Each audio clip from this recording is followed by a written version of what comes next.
Now that we've covered some kind of the theoretical ideas of how and why molecules form, some of these electron ideas, let's look at some examples of actually forming a variety of molecules. All right, so I have kind of this basic idea of Lewis structures. So what we want to be able to do now is predict Lewis structure. So you're given a molecular formula and you want to take that and come up with what the Lewis structure for that molecule is. So we have some molecular formulas: ClF, Hbr, H2O, and CO2. And we want to work through the process of getting them, bonded up together. And so we're always going to want to start with coming up with those valence symbols for each atom, right? Draw out our valence symbols for the atom, kind of characterize what do they need and how can they share electrons to get there, right? How many bonds does each atom want to form, which is a question of how many more electrons do they need for a full valence? Also, how many unpaired electrons do they have? And then we're going to form bonds such that all atoms have the desired amount, right? Just pair up the unpaired electrons until you're done. So we'll start with ClF, chlorine fluoride. So ClF, they're both halogens. So chlorine has 7 and fluorine has 7. And so we can see right away, unpaired electron, unpaired electrons. Those probably want to pair up. Everything else is already paired.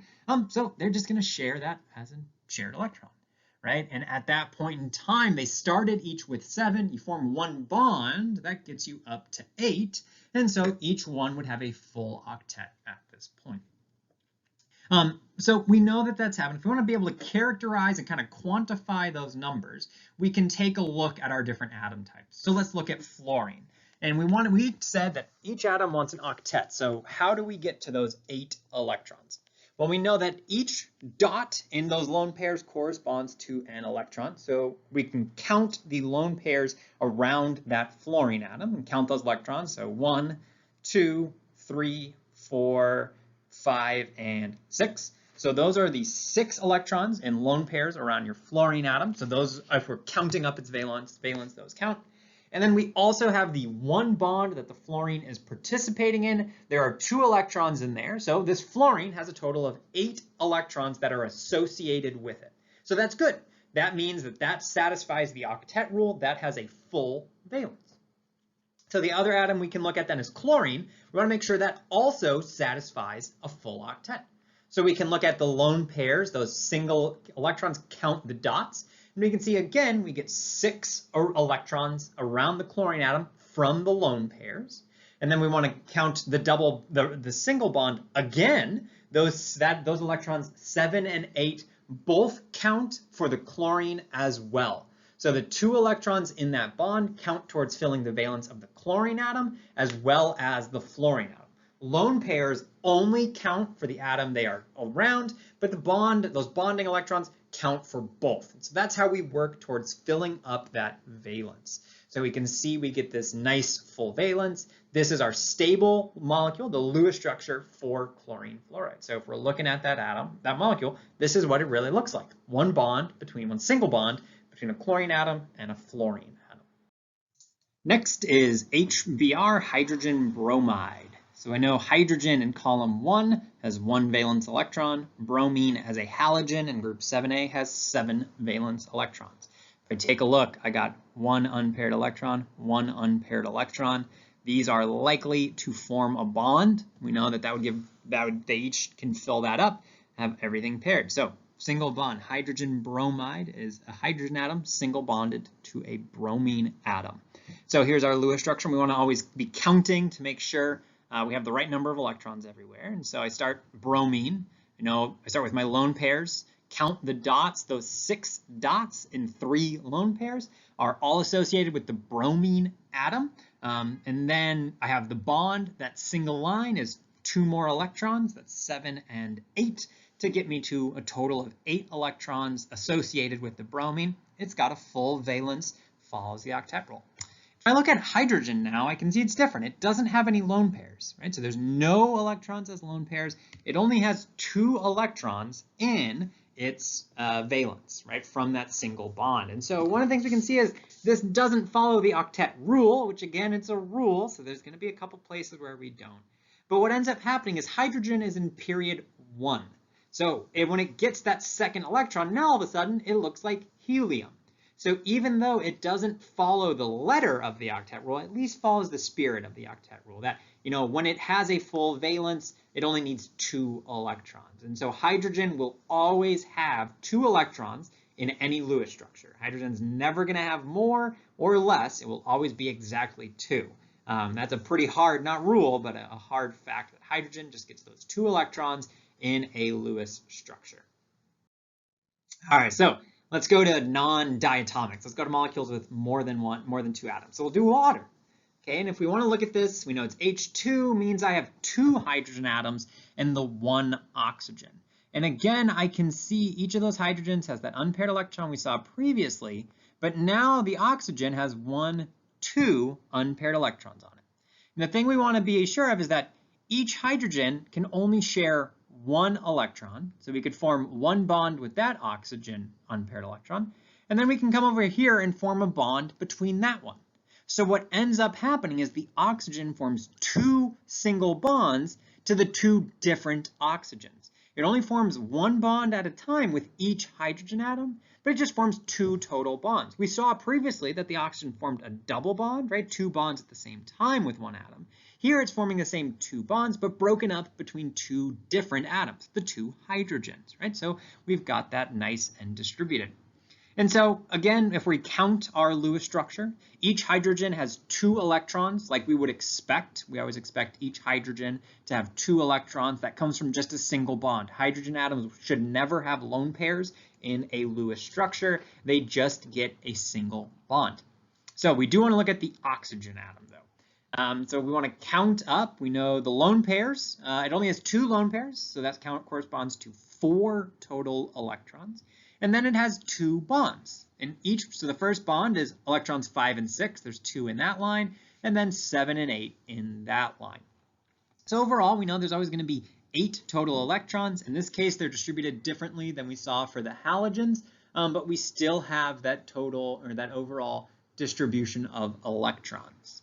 8 on that atom following the octet rule.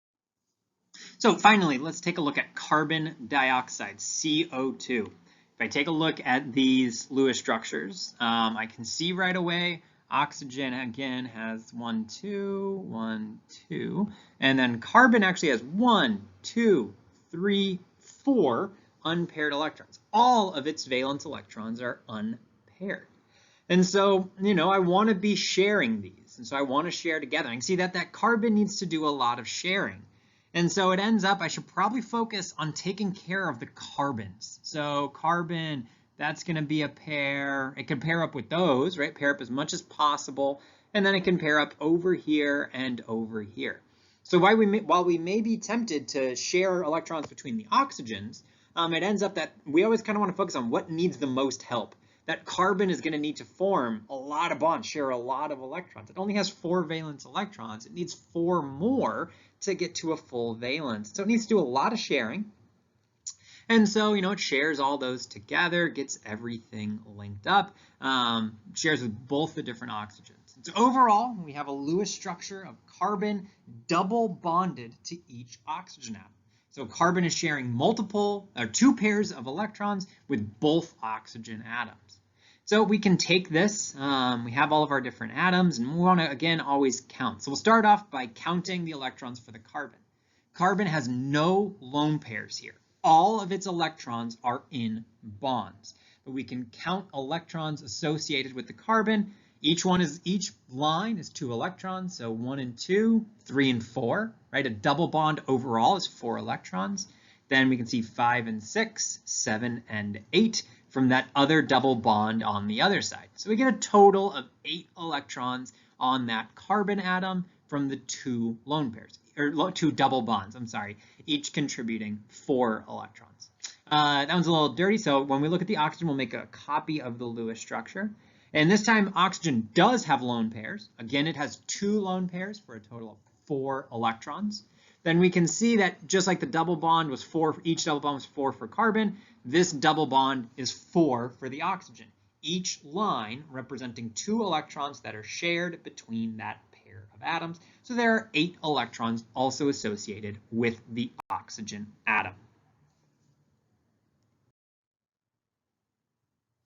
All right, so there's a lot of, we have these Lewis structures and we want to be able to take a look at, characterizing them and understanding what's going on in all the parts. Here is a potentially familiar Lewis structure. This is for the molecule glycine is the name of this. And so we have this Lewis structure, and what we want to be able to do is kind of characterize what's going on. What are the features of this Lewis structure? And so, one thing we could ask is, well, what's the number of lone pairs? And so if I'm looking for lone pairs, what I'm looking for is dots. And in this case, I want dots in the whole molecule. And you'll notice it is by lone pairs. So I want pairs of dots. So overall, there are 5 lone pairs. Each oxygen has 2 pairs of dots, and the nitrogen has 1 pair of dots. So then the other thing I could ask is, well, how many total non-bonding electrons do I have? And so for the total number of non-bonding electrons, this is basically counting the total dots. And so I could count them all out. I'm going to get 10. I could also take my number of lone pairs and multiply by 2, right? Because we know by the name, lone pair is a pair of electrons. So 5 times 2 gives me 10 non-bonding electrons. Non-bonding means they're not shared between atoms. They're not holding atoms together. So next, I can look at some other characteristics. How many single bonds do I have? And so when I'm looking for single bonds, what I want to look for is actual single lines between atoms, right? I do not want to count double bonds, which would be a pair of lines. So if I'm looking for single bonds, I have 1, 2, 3, 4, 5, 6, 7, 8. So I can see that I can count a total of 8 single bonds. For counting my double bonds, now that's where I'm looking for this pair of lines. So this is considered 1 double bond, not 2 single bonds, right? That is 1 double bond. It's a different characterization. It's a different characteristic, right? It's a different properties. As a higher bond order, we'd expect it to be a relatively shorter bond, a stronger bond. And so as a result, we're going to call that a single double bond as opposed to 2 single bonds. All right, so now that we've counted the bonds, how many bonding electrons? What I could just do is count all the total lines and multiply by 2.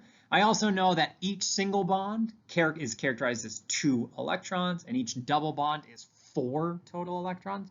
So I can take my 8 times 2, 1 times 4, add them up. I get 20 bonding electrons. So all of the electrons that are holding this actual molecule together. And so then what I could do is I could ask, well, what are the total valence electrons? And the valence electrons are either bonding or non-bonding. So I can just take those 2 values and add them together. If we think about it, that's a comprehensive. Something is either bonding or non-bonding. So that has to be every valence electron has to be characterized in that way, giving us a total of 30 valence electrons. So that just comes from, given the Lewis structure, kind of accounting where are all the different atoms, what are all the different bonding features, and those sorts of things. We do want to also note that total valence electrons can also be calculated in a different way based off the molecular formula. What we can do is we can look at, well, what are the total types of atoms? What are the types of atoms? How many of them do I have? And how many valence electrons are they bringing in to the molecule? I know that carbon is in group 4A, so it has 4 valence electrons. So 2 of them each have 4.